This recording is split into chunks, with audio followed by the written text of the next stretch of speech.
Hello जी। तो आज हम स्टार्ट करने वाले हैं chapter second of English grammar, that is noun, जिसमें हम इसके कुछ बेसिक कॉन्सेप्ट, उसके साथ साथ कुछ उसके बारे में और भी चीज़ें हम आगे चल के जानते रहेंगे। आई होप आपने पार्ट 1 देख लिया होगा, जिसमें हमने बताया है कि पार्ट्स ऑफ स्पीच क्या होते हैं। तो इसी के साथ चलिए अब हम आगे बढ़ते हैं। तो नाउन, इन वाक्यों को पहले आप ध्यान से पढ़ें। राम इज़ ए डॉक्टर, ठीक। अब उसके बाद हम और आगे बढ़ते हैं। द काऊ इज़ ब्लैक, गाय काली है, ठीक। इन सभी शब्दों को आप ध्यान से थोड़ा पढ़ते जाइए। India is a great country, Allahabad. तो ये सारे यहाँ पर कुछ कुछ शब्द दिए गए हैं जिनको मैं अंडरलाइन करते हुए चला जाता हूँ, ठीक। अब इसी के साथ अगर हम आगे बढ़ें तो आइए पढ़ते हैं क्या लिखा है। ऊपर दिए गए वाक्यों के बारे में जानने के लिए नाउन को ध्यान से पढ़ें। तो सबसे पहले हम पढ़ते हैं नाउन की डिफिनीशन क्या होती है, परिभाषा क्या होती है। हिंदी में पहले पढ़ते हैं, फिर उसके बाद इंग्लिश में पढ़ेंगे। क्योंकि बहुत सारे स्टूडेंट्स ऐसे होंगे, बहुत सारे भाई लोग ऐसे होंगे जो कि हिंदी मीडियम से होंगे और कुछ लोग इंग्लिश मीडियम से होंगे, तो दोनों को हम साथ में ही लेके चलेंगे। तो इसकी परिभाषा को अब हम देखते हैं। किसी भी नाउन को हम कैसे डिफाइन करते हैं या फिर कैसे बताते हैं। किसी व्यक्ति, वस्तु, स्थान, पशु या मानव गुण, विचार, अनुभव इत्यादि के नाम को हम नाउन कहते हैं, संज्ञा कहते हैं। कोई भी, जैसे कि अगर आदमी हो, उसके कुछ गुण होते हैं, कुछ अवगुण होते हैं, कुछ नाम होते हैं, कुछ उसके थॉट्स होते हैं, विचार होते हैं, या फिर किसी भी नाम को हम नाउन कहते हैं। इसी की अब अंग्रेजी में डिफिनीशन देखते हैं हम। A noun is a name of word which is used as the name of anything. Noun is a word which is used as name of anything. Noun वो होता है जो कि किसी भी चीज़ के नाम के रूप में प्रयोग किया जाता है। इसकी और दो अलग अलग डिफिनीशंस हैं जो कि सेम हैं, लेकिन उनके लिखने का तरीका मैंने थोड़ा अलग से लिखा है, ताकि जिसको इतनी बड़ी डिफिनीशन समझने में अगर कोई प्रॉब्लम हो रही हो तो इन छोटी डिफिनीशंस को आसानी से याद कर सकता है। अ noun is a name of anything.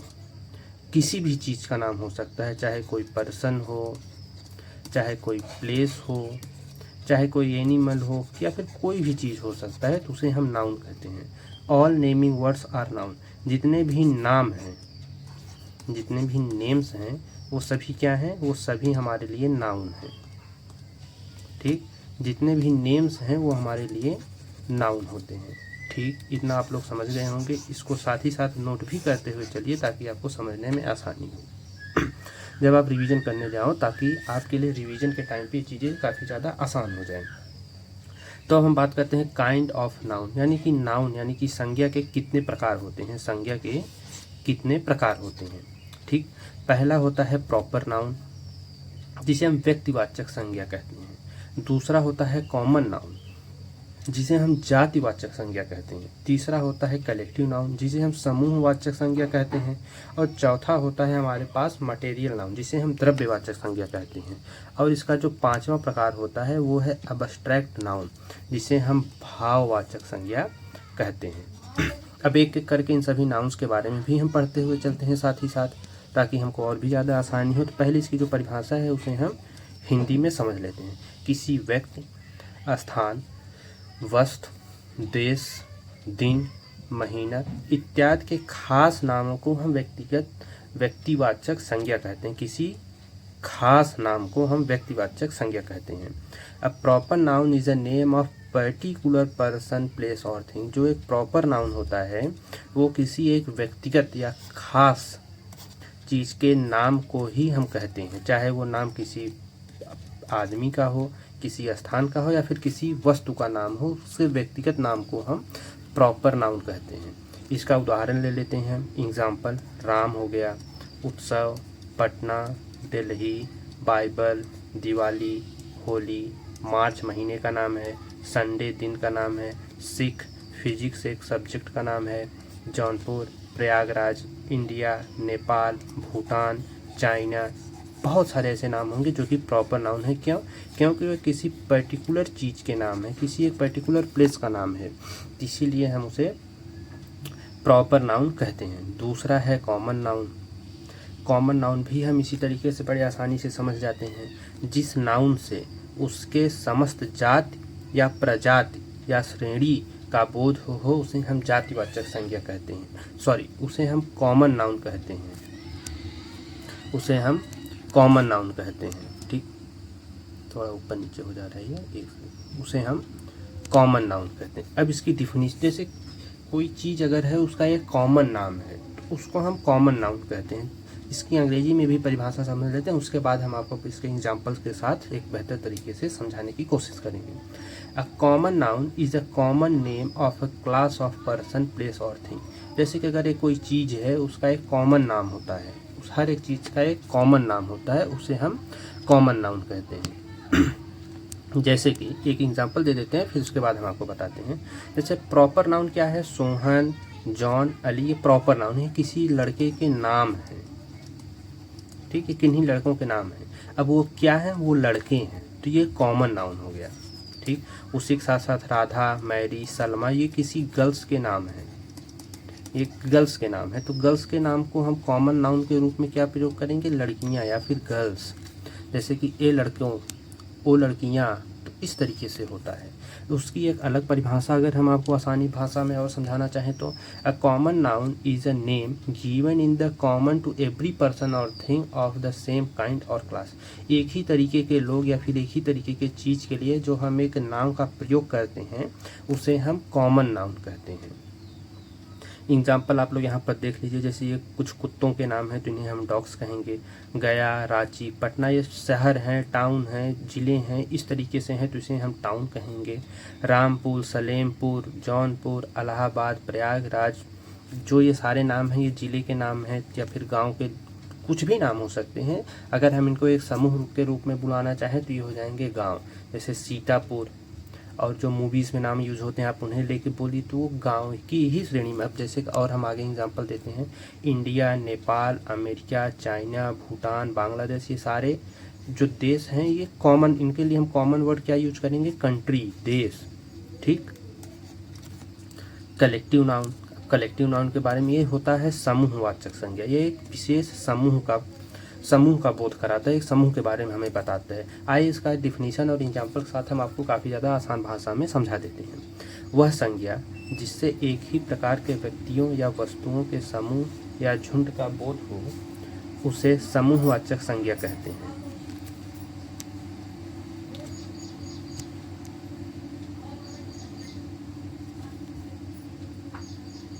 वह संज्ञा जिससे एक ही प्रकार के व्यक्तियों या वस्तुओं के समूह या झुंड का बोध हो। एग्जाम्पल के तौर पर आसान भाषा में जैसे कि क्लास। ठीक, अब हम क्लास के बारे में अगर आपको बताएं तो क्लास में क्या होते हैं, गर्ल्स भी होते हैं, बॉयज़ भी होते हैं। तो ये एक समूह है, एक ग्रुप हो गया, तो उसके लिए हम क्या यूज़ करते हैं, क्लास। एक क्लास में क्योंकि लड़के लड़कियां दोनों होते हैं तो इसीलिए हम उसे क्लास बोलते हैं। ठीक, तो ये हो गया। एक झुंड का हमें उसने बताया कि एक झुंड है, एक झुंड है, जो बच्चे हैं ये झुंड हैं, तो बच्चों के झुंड को स्कूल में हम क्लास बोलते हैं। A collective noun is a name of a number of persons और थिंग्स कंसीडर्ड एज वन। जैसे बहुत सारे लोग हैं, जैसे मान लेते हैं ये ऐसे ऐसे बहुत सारे लोग हैं। अब इनको अगर हमें एक दिखाना है तो इनके लिए हम कुछ नाम का प्रयोग करते हैं, कुछ नेम का यूज़ करते हैं। जैसे कि हम आपको बताएं सिंपल भाषा में समझने के लिए, सिर्फ और सिर्फ आपके फैमिली में बहुत सारे लोग होंगे, जैसे कि दादा होंगे, मामा होंगे, या माँ होंगी, पापा होंगे, चाचा होंगे। तो इन सभी के लिए हम एक नॉर्मल वर्ड क्या यूज करते हैं, फैमिली। ये हमारी फैमिली है, हमारे परिवार है। तो इन सभी के लिए जो एक अलग से नाम है, जैसे चाचा, चाचा का कुछ तो और नाम होगा ना, जैसे मान लेते हैं राजू, किसी चाचा के नाम है राजू। ठीक, तो राजू तो प्रॉपर नाउन हो गया, लेकिन जो चाचा है वो तो कॉमन, क्योंकि चाचा तो बहुत सारे चाचा होंगे। तो उसी प्रकार से जब ये सभी लोग फैमिली के मिल जाते हैं तो उसे हम कलेक्टिव नाउन कहते हैं। फैमिली अगर हम बोलना चाहें तो एक कलेक्टिव नाउन होगा। ठीक, a collective noun is a name of number of persons. वो सेम चीज़ वही लिखा है फिर से, क्राउड, भीड़। जैसे कोई नेता की रैली वगैरह निकलती है या फिर कोई और चीज़ हो जाता है तो वहाँ पर भीड़ लग जाती है। ठीक, वहाँ पर भीड़ लग जाती है तो उसे हम क्राउड बोलेंगे, वो भी एक ग्रुप ही है। आर्मी, जो जवान होते हैं सेना के, जो टीम होती है, खिलाड़ियों की जो टीम होती है, अभी जैसे आपको मैंने फैमिली वाला एग्जांपल दिया, तो ये सारी चीज़ें क्या होंगी, ये सारी चीज़ें कलेक्टिव नाउन्स होंगी क्योंकि इनमें एक समूह है। आर्मी में तो बहुत सारे लोग होंगे ना, आर्मी में कोई मतलब कई सारे लोग हैं, कोई कर्नल होगा, कोई ब्रिगेडियर होगा, कोई इंचार्ज होगा, कोई फूड वाले में होगा, कोई किसी में होगा, कोई हेल्थ में होगा, कोई डॉक्टर में होगा, ऐसे बहुत सारे लोग होंगे। ठीक, तो सारी चीज़ें कलेक्टिव नाउन में आती जाएंगी हमारे लिए। तो इसी के साथ अब हम आगे बढ़ते हैं। आई होप आप इन सभी चीज़ों को मेरे साथ नोट करते हुए भी चलते होंगे। अगर आप नोट कर रहे होंगे तो आपके लिए चीज़ काफ़ी ज़्यादा हेल्पफुल रहेगी या फिर रिवीजन के टाइम में। ठीक, मटेरियल नाउन, ठीक, द्रव्यवाचक संज्ञा। अब इसके नाम से ही डिफाइन हो जा रहा है कि मटेरियल यानी कि कोई वस्तु है, कोई चीज़ है। नापी तौली जाने वाली वस्तु के नाम को द्रव्यवाचक संज्ञा कहते हैं। जो चीज़ नापी तौली जाती हो, मेज़र की जाती हो, जिसे हम नाप सकते हो, ऐसी वस्तुओं का बोध कराता है जिसे हम खाते हैं, पीते हैं या नापते हैं और तौलते हैं। मटेरियल नाउन उन सभी चीज़ों के बारे में बताता है जिसे या तो हम खाते हैं, या तो पीते हैं, या तो नापते हैं, या तो तौलते हैं। इसकी अंग्रेजी में भी परिभाषा हम समझ लेते हैं लगे हाथ। A material noun is a name of substance that is eaten, drink, measured and weighted but not counted, जिसे हम गिन नहीं सकते कि कितना होगा। जैसे आप पानी को गिन नहीं सकते, वाटर जो एग्जाम्पल है हमारे पास, आप इसे गिन नहीं सकते कितना है, लेकिन आप इसे वेट कर सकते हैं। हालांकि इसे लीटर में नापा जाता है, लेकिन हम एक आम भाषा में बोल सकते हैं भाई 1 kg पानी हो सकता है। ठीक, 1 लीटर भी पानी हो सकता है, लेकिन जो उसकी यूनिट है वो लीटर में ही लेते हैं। तो बस मैं आपको समझाने के लिए बता दिया कि 1 kg पानी भी हो सकता है। तेल भी तो हम लोग दुकान पे लीटर के ही नाप से लेते हैं ना। बटर को हम लोग केजी के हिसाब से लेते हैं या फिर ग्राम के हिसाब से लेते हैं, इस हिसाब से लेते हैं। और दूध हो गया, इसे भी हम लीटर के माप से लेते हैं। कर्ड हो गया, इसे हम कई केजी के भाव से लेते हैं। शुगर भी केजी के भाव से, पेपर भी केजी के भाव से लेते हैं। ये सारी चीज़ें जो हमारे पास हो गई, ये हमारे पास क्या हो गया, ये हमारे पास हो गया मटेरियल नाउन। हम गेहूं भी लेते हैं किससे, केजी के हिसाब से। गोल्ड भी लेते हैं केजी और ग्राम के हिसाब से। लोहा भी सेम लेते हैं, चूना भी सेम लेते हैं, चांदी भी सेम लेते हैं, चौक भी हम लोग सेम लेते हैं। ठीक, तो ये सारी चीज़ें जो हो गई ये हमारे पास एग्जाम्पल्स हो गए मटेरियल नाउन के। ठीक, द्रव्यवाचक संज्ञा। अब इसमें कुछ बातों को हमें ध्यान देना पड़ेगा। जैसे वुड, जो लकड़ी है, ये एक मटेरियल नाउन है। वुड क्या है, मटेरियल नाउन है। लेकिन इससे निर्मित जो चेयर है, जो टेबल है, जो बेंच है, जो हाउस है, ये सारे क्या है, ये हमारे पास कॉमन नाउन है। ठीक, ब्रेड भी मटेरियल नाउन है, इसीलिए एक रोटी के लिए अ ब्रेड न देकर अ पीस ऑफ ब्रेड देते हैं। अ ब्रेड न कहकर, न देकर अ पीस ऑफ ब्रेड कहते हैं, यानी कि ब्रेड का एक टुकड़ा। ठीक, अब इसी के साथ आगे बढ़ते हैं। आई होप आप ये चीज़ समझ गए होंगे कि मटेरियल नाउन और कॉमन नाउन में अंतर क्या है। वुड एक मटेरियल नाउन है, जबकि उससे बनी हुई जो चीज़ें हैं, वुड एक मटेरियल नाउन है, लेकिन उससे बनी हुई जो चीज़ें हैं जैसे चेयर, टेबल, बेंच, हाउस और स्कूल्स हो गए, आपके लिए अलमारी जो आप बनाते हैं वो हो गया, जो इलेक्ट्रिक बोर्ड हो गया, ये सारी चीज़ें आपके लिए एक कॉमन नाउन होंगी, लेकिन जो लकड़ी होगी वो आपके लिए मटेरियल नाउन होगी। अब अब्स्ट्रैक्ट नाउन के बारे में भी बात करते हैं। लोगों को इसमें कई बार कन्फ्यूजन हो जाती है, लेकिन मैं आपको आसान तरीके से समझाऊंगा ताकि आपको कोई कन्फ्यूजन ना हो। वैसे संज्ञा जिसे हम देख या छू यानी कि टच ना कर सकें, केवल अनुभव या महसूस कर सकें, द्वारा समझें, उसे हम भाववाचक संज्ञा कहते हैं। जिसे हम सिर्फ महसूस कर सकते हो, छू ना सकते हो, देख ना सकते हो, तो उसे हम अब्स्ट्रैक्ट नाउन या भाववाचक संज्ञा कहते हैं। अब इसे अंग्रेजी में भी समझ लेते हैं। An abstract noun is the name of such type of things which is not seen or touched but only feel is called abstract noun. जिन चीज़ों को हम देख नहीं सकते, छू नहीं सकते, बस महसूस कर सकते हैं, जैसे कि हो गया लव, हेट, ऑनेस्टी, ये जो सारी चीज़ें हो गई, आप इसे देख नहीं सकते, बस महसूस कर सकते हैं।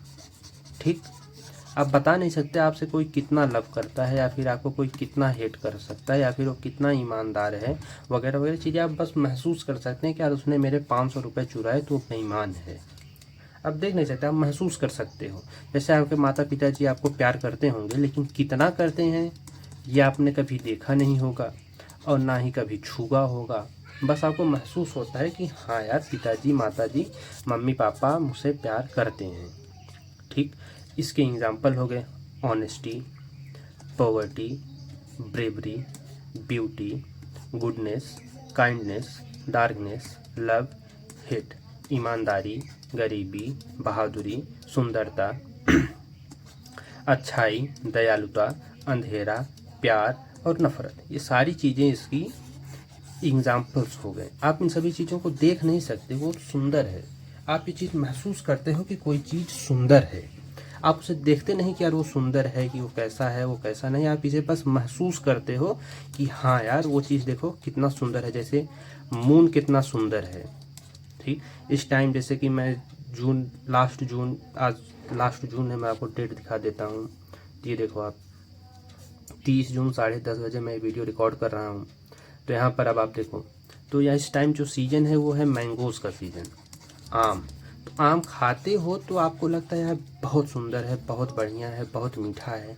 तो चीज़ आप महसूस करते हो, ये चीज़ आप फील करते हो कि यार आम कितना सुंदर है, देखो इसका येलो येलो कलर है, इतना सुंदर है, ये महक कितना बढ़िया रहा है। ये चीज़ आप फील करते हो, देखते नहीं, आप फील करते हो कि आम बहुत ज़्यादा सुंदर है। ठीक, अब कुछ बातों पर हम ध्यान देते हैं। जितनी क्रियाएं, एक्शंस हैं, जितने भी काम होते हैं वो अबस्ट्रैक्ट नाउन हैं। जैसे कि वॉकिंग, रनिंग, सिंगिंग, प्लेइंग, ये सारी चीज़ें क्या हैं, ये अबस्ट्रैक्ट नाउन हैं। जितने साइंस और आर्ट्स हैं वो सभी अबस्ट्रैक्ट नाउन हैं, जैसे कि फिजिक्स, मैथमेटिक्स, पेंटिंग, ईटीसी। ठीक, सभी अबस्ट्रैक्ट नाउन हैं। जैसे हिंदी, इंग्लिश, फ्रेंच, सभी भाषाएं अबस्ट्रैक्ट नाउन हैं। जितनी भी भाषाएं हैं, आप उसे ना देखते हो ना छूते हो, आप उसे महसूस करते हो कि ये हिंदी बोल रहा है।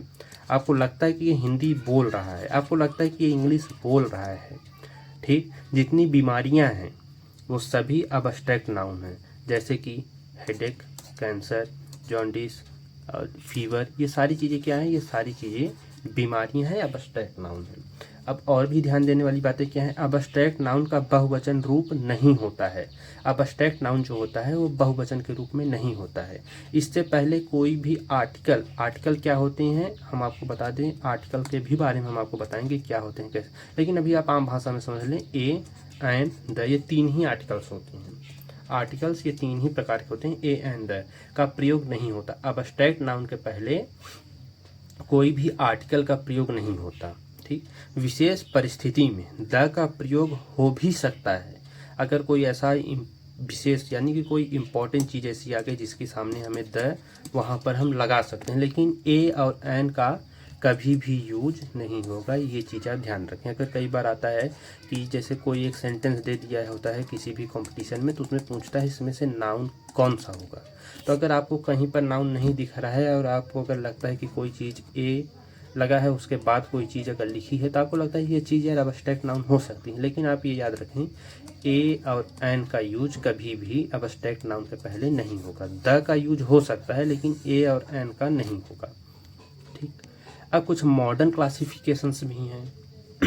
नाउन के बारे में कुछ मॉडर्न क्लासिफिकेशंस भी की गई हैं, जिसके बारे में अगर आप समझना चाहें तो समझ लें, नहीं तो आप वीडियो के यहीं पर क्लिक कर सकते हैं। अगर आप इसे समझ लेते हैं तो आपको थोड़ी और भी ज़्यादा बेहतर तरीके से चीज़ों को समझ में आ सकता है।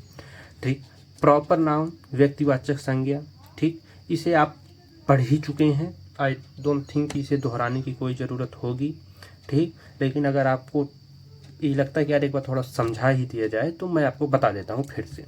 A proper noun is a name of particular person, place, animal, day, month और थिंग। किसी व्यक्तिगत चीज़ के नाम को, किसी व्यक्तिगत चीज़ के नाम को हम प्रॉपर नाउन कहते हैं, जैसे कि श्याम, राम, शिवम, टॉम, पटना, इंडिया, रामपुर, सुल्तानपुर। ये सभी चीज़ें क्या हैं, जैसे कि रामपुर एक ज़िले का नाम है यूपी में, सुल्तानपुर भी एक ज़िले का नाम है यूपी में, बनारस भी एक ज़िले का नाम है, वाराणसी, जिसे आप लोग जानते ही होंगे, मोदी जी का क्षेत्र है भाई।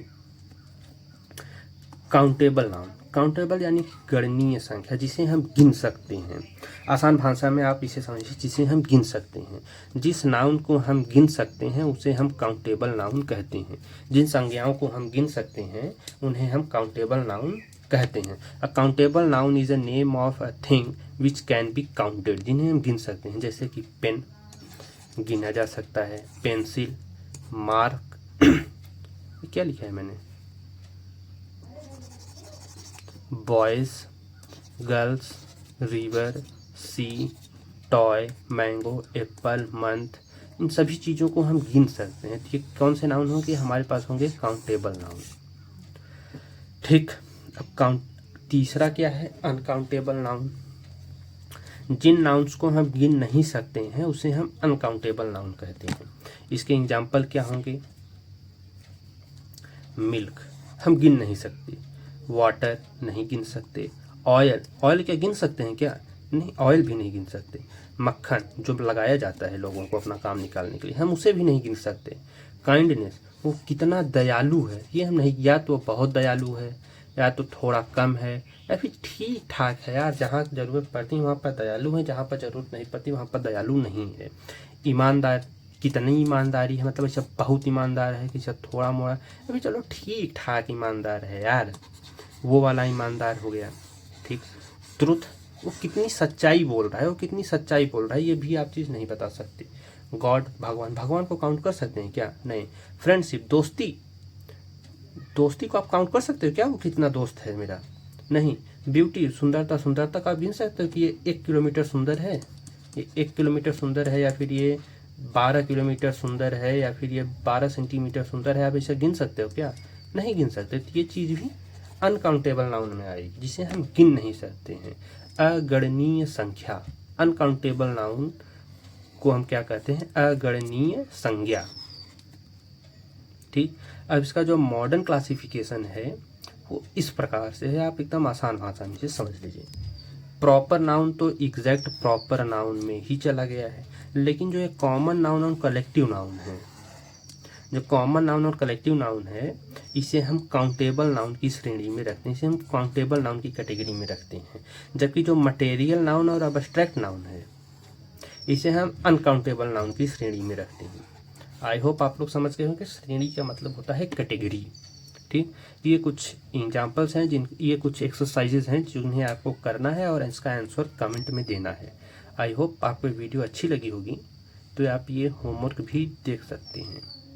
ठीक, कुछ एग्जाम्पल देके मैंने समझा भी दिए हैं कैसे करना है कैसे नहीं, तो उसी हिसाब से आपको फिर ये करना है। वीडियो को पॉज करो और इसे लिख दे जाओ। ठीक, आई होप आपको ये वीडियो अच्छी लगी होगी। अगर आपको ये वीडियो अच्छी लगी है तो यार कमेंट करो, ठीक, लाइक करो, शेयर करो, सब्सक्राइब करो। मिलते हैं फिर से एक बार नई वीडियो में, तब तक के लिए जय हिंद, जय भारत।